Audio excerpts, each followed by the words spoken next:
कहानी शुरू होते ही हमें पता चलता है कि एक स्पेसशिप तबाह होती है और वो एलियन जिसका नाम जोर्डन है अपने पावर स्टोन जिसे जियो क्रिस्टल्स कहते हैं, इन क्रिस्टल्स को ऐसे लोगों की तलाश में भेजता है जो इस पावर के काबिल हों। मरने वाला होता है उस वक्त इस फिल्म की विलेन रीटा उसको हासिल करना चाहती है। एकदम से धमाका होता है और ऐसा दिखाया जाता है कि सब मर गए हैं और वो क्रिस्टल्स भी वहीं दब जाते हैं। अब कहानी 2 साल आगे चली जाती है जहां एक लड़का दूसरे क्लास फेलो को तंग कर रहा होता है और वहां मेन किरदार जेसन आ जाता है और इसे बचाता है। जिसको तंग किया जाता है उसका नाम बिली होता है। अब जेसन और बिली बहुत अच्छे दोस्त बन गए हैं और वो सब वक्त साथ गुजारते हैं।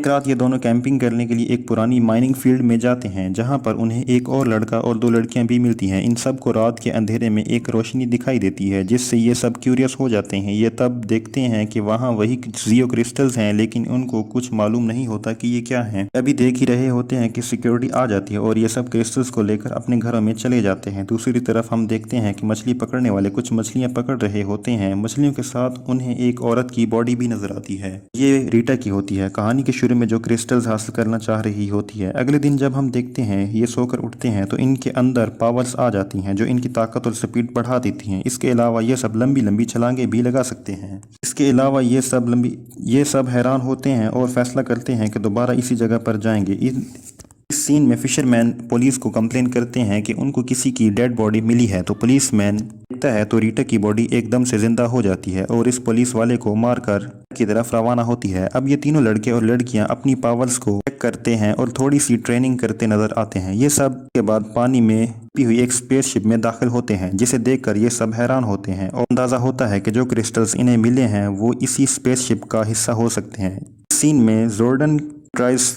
टेप में इनके सामने आता है और बताता है कि अगर ये क्रिस्टल्स तुम सबको हैं तो तुम सब पावर रेंजर्स हो, जैसा कि मैं हुआ करता था। अब तुम इन क्रिस्टल्स और प्लेनेट की हिफाजत करोगे। दूसरी तरफ रीटा मैजिक गोल्ड स्टिक को पूरा करने के लिए सोने की तलाश में होती है क्योंकि इसकी गोल्ड स्टिक में जादू होता है जो इसकी मदद करती है अपनी फौज को जगाने के लिए। सीन में जैसन और बाकी लड़ाई की प्रैक्टिस कर रहे होते हैं ताकि रीटा जब आए तो इसका मुकाबला कर सकें। अब हम देखते हैं कि रीटा एक ट्री शॉप में जाती है, वहां से सोना लेती है जो इसकी स्टिक बनाने के लिए काम आता है और इसी के वहां पर पुलिस आती है तो वो तबाही मचाकर सबको मार देती है। ये सब मॉर्फिंग के लिए उसी स्पेसशिप पर खड़े होते हैं। मॉर्फिंग एक ऐसा अमल है कि जब ये सोच अपनी इकट्ठी करते हैं किसी एक मकसद के लिए तो इन सब को एक यूनिफॉर्म मिल जाता है जो कि ब्लू, रेड और येलो रंग का होता है। इसी वजह से इनकी ताकत में बहुत सा इजाफा हो जाता है और ये बोट्स का इस्तेमाल भी कर सकते हैं जो हम आगे जाकर देखेंगे।